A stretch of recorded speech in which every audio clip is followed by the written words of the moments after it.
How's it going, Changemaker friends, fam, community? This is Luis Perales, CEO of Changemaker High School, coming at you with another Changemaker Chat. On this edition of Changemaker Chat, we're going to be talking about how economics plays a part in everyday life. So let's get after it.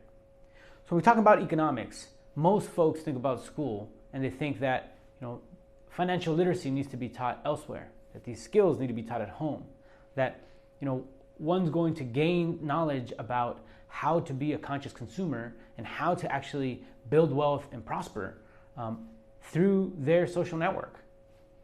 The truth is that most individuals aren't getting the knowledge that they need to be able to be financially viable and prosperous. So let's talk about what this means when it doesn't happen. So if we look at education throughout the country, we're analyzing data and finding out that 30% of all high school students who attend high school every year will drop out of high school. That means we're losing 1.7 million students per year. That's 7,000 a day. That's one every 26 seconds.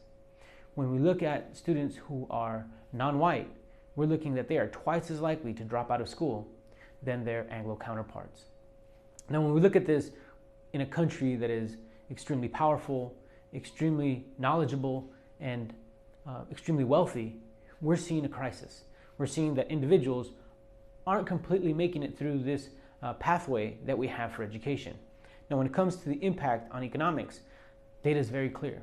Those individuals who get a high school diploma will make $1 million more than their non-graduating counterparts. So that's over their lifetime. Now, there's always individuals who will say, well, I know somebody who didn't finish their education and who's doing rather well. Now, let's take a look at this.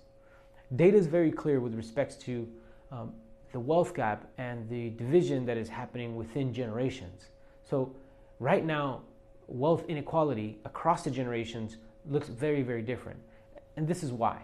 In previous generations, individuals could attain a high school diploma or even less, and then attain a good employment that would provide them a good wage, would provide them benefits, and actually could help them get their kids to college. In today's economy, those jobs no longer exist. Many of those manufacturing jobs, many of those blue-skilled and blue-collar jobs are no longer viable as a way to get our families to the next level in economic mobility in our country. So what does this mean over the long term? So for those individuals who are not attaining a high school diploma or beyond, they are in a space where they get trapped in a cycle. Now, the cycle is one of debt or poverty. Now, so what does that look like? When we're looking at the poverty spectrum, we're looking at young people and families who are having a very difficult time accessing the resources that they need.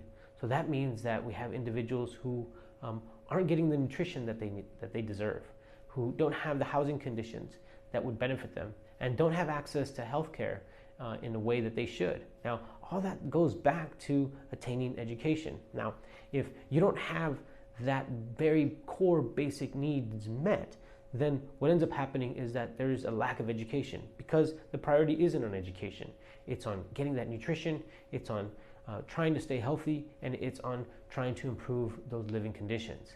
So individuals get stuck in this process. Now, if there isn't education, then that leads to a lack of opportunity. So that means that the best that some folks can do is employment in minimum wage employment and not being able to move up that ladder or having other people pass them up for those promotions and those raises. And so we have individuals that then stay stuck in a position where they can't prosper.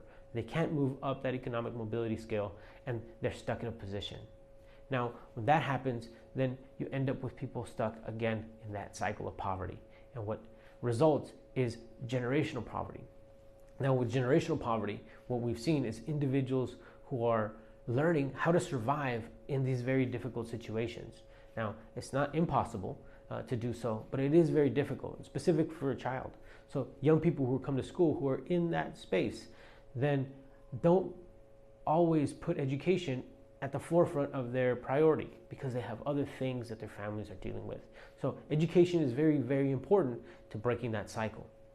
Now, what we don't talk about is the debt cycle.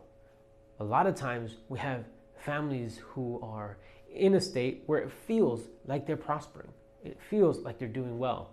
But in reality, they're actually working from paycheck to paycheck, stuck in a debt cycle where there is no way for them to actually move up that economic mobility scale, meaning that they're replicating their existence within a middle class reality. So this is something that's really important for us to look at, because that's why we need to create conscious consumers. We need to build individuals who are going to become wealth builders, and we're going to also equip young people and families to be able to transcend and work up that ladder of mobility. Everybody wants to get to that next level and enjoy prosperity, but in many instances, we don't know how to do that.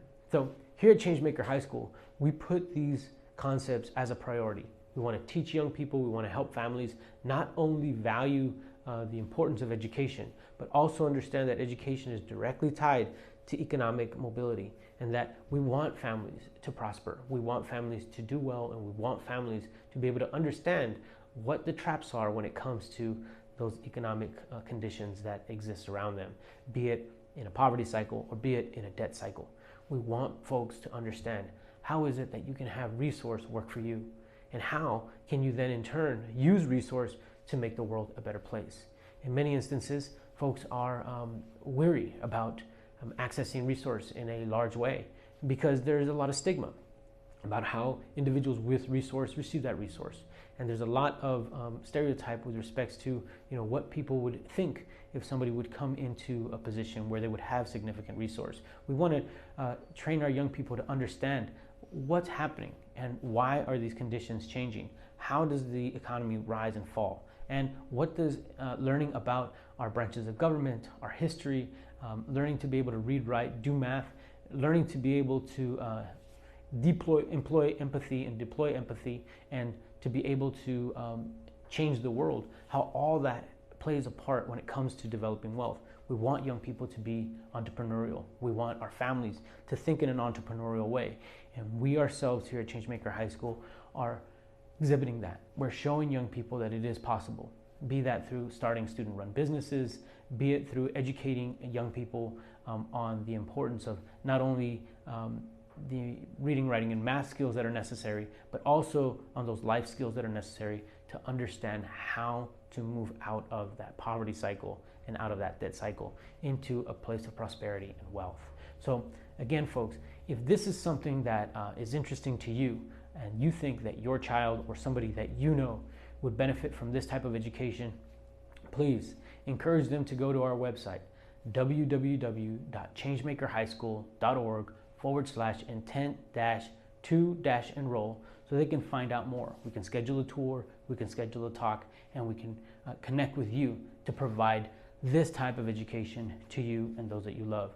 Now, if you also like the content that we're producing here and the information that we're providing, and you find it of value, please like and share, and also find it on our podcast, on YouTube channel, Instagram, and our Facebook channels. All of this information is provided so that we can improve the conditions for ourselves, for our students, and for our families. Thank you so much, folks, and have a very safe and wonderful 4th of July. Take care. Bye-bye.